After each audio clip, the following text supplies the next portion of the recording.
Danger. Danger. We've been hit. It has happened many times, but this one is on the same level as the iceberg that kissed Titanic. Danger. Oh no! Abandon the ship, abandon the vessel. No, we cannot abort the ship. There's nowhere else to go. Maybe we can shock the ship into stability. On my command. 1, 2, now. 1, 2, now. Come on!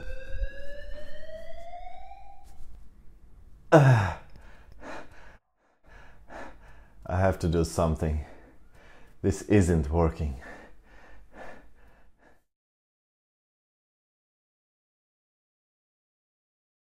It might sound controversial to some to hear that anxiety is a good thing. But as all emotions that we experience, anxiety has its purpose as well. Anxiety is not bad. It's unpleasant for a reason. I guess you want to know what that reason is. So let's proceed with the video. I grew up in an environment where you had to suck it up and keep performing, even if there was something bothering you. I mean, I get the concept of tough love, but it has to be balanced. It wasn't a living hell though. I got my share of affirmations and cheerful compliments as well. Just that manliness was so rigid and boxed in, so playing tough was preferable, even if it wasn't necessary at all times. That being said, although it was somehow tough, the laid-back attitude was a common theme. What I'm trying to say, my most vivid anxiety experiences from that time was regarding education. Regarding school. I loved hanging out with classmates, but the grading system gifted me with a lot of anxious moments, namely getting bad grades, which I started to do more frequently towards the end of gymnasium, because I didn't see any point of it. With corruption and nepotism roaming the labor market, my degrees were slipping and my anxiety was bubbling up. Not for the marks per se, I didn't care for those. Rather my father breathing into my neck and waiting to punish me, and my brother. Of course, I don't think he was getting any pleasure from that, but still, he very seldom praised us for our achievements. Time passed, and my most memorable anxiety experiences are connected to moving to a new country. And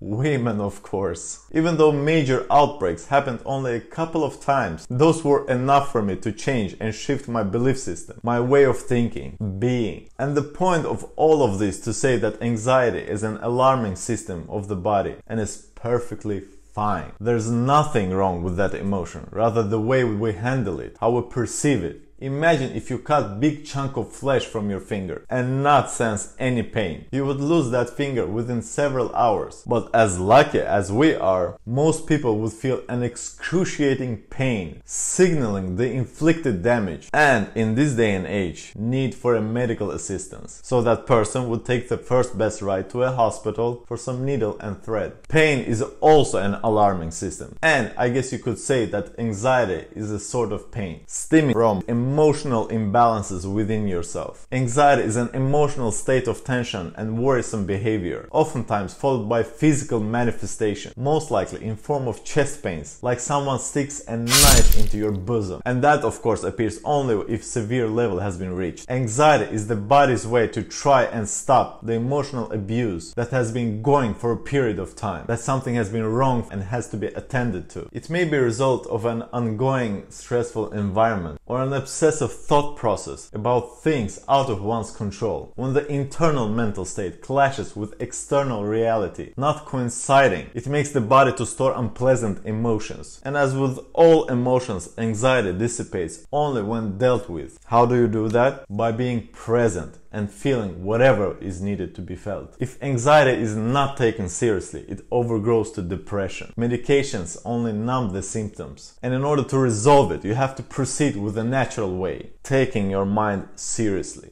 1, Take a time off. Whether you are having a stable job or studying, it has to wait. Put that on hold. Your health is much more important, and avoiding this kind of problems will only worsen your situation. Time is what we lack to get in touch with ourselves and experience the internal processes. This is a perfect opportunity to practice mindfulness. Spend time with yourself and ponder over past things that you didn't have an opportunity for. Life is a motion. Life is a movement. Take long walks. Be aware of your surroundings and don't forget to breathe. Implement meditation sessions and let your body rest. Relaxing is your #1 priority. Self-query has to be your main tool in untangling the mystery behind your anxiety. Ask quality questions about your current life situation and how you ended up here. What am I doing? Why am I doing it? Do I like it? What would I like to change? How do I envision the living I want? How do I get there? What seems to be the major barrier to get there? Who are my friends? Am I content with my social life, with my career, with my educational path? Questions are many, and you have to take your time and go through them, admitting, realizing, discovering, feeling, and restructuring the current belief system. Face your fears. Dig deeper within and try to draw parallels between the sources of fear, anxiety, and the actual reality. If I don't complete this project, am I to be dead? If I approach that person or a group of people, am I to be shamed and humiliated? Retrain your brain into taking on your fears. See it as a challenge. Ask your boss about that race. Set up a date with that handsome person. All types of anxieties are like being stuck in a limbo, too afraid to take the step and face the consequences, too big of a desire to let it go. You are tearing yourself apart. Taking action will break that pattern, and making decisions will dissolve that anxiety trigger. Learn go with the flow and cooperating with the reality instead of resisting it. Understand that anxiety is natural and won't kill you. Resistance of what is, on the other hand, may harm you in the long run. Acknowledge that you haven't been truthful with yourself. You have just one life to live. To be anxious about minutiae in a greater scheme of things. Enjoy whatever comes your way and try to see things out of positive perspectives, however cliché it might sound. I didn't get that interview, but instead I met the manager of that well-renowned consulting group, and I will be signing an employment contract that I could never dream of.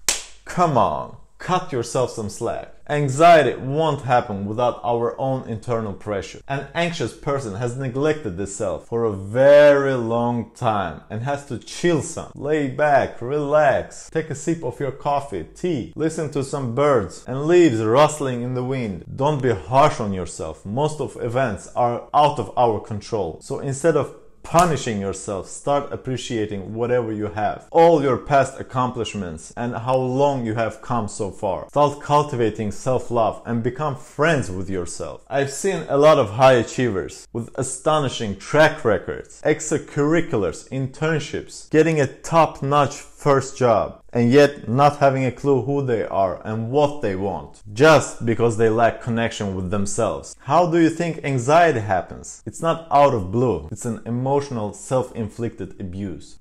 Funny how we like to meet new people, but we barely know who the person behind the eyes is. Anxiety is a shock of your body, from your body, telling you to make things happen, change and adapt, or remain and sink, or saying out.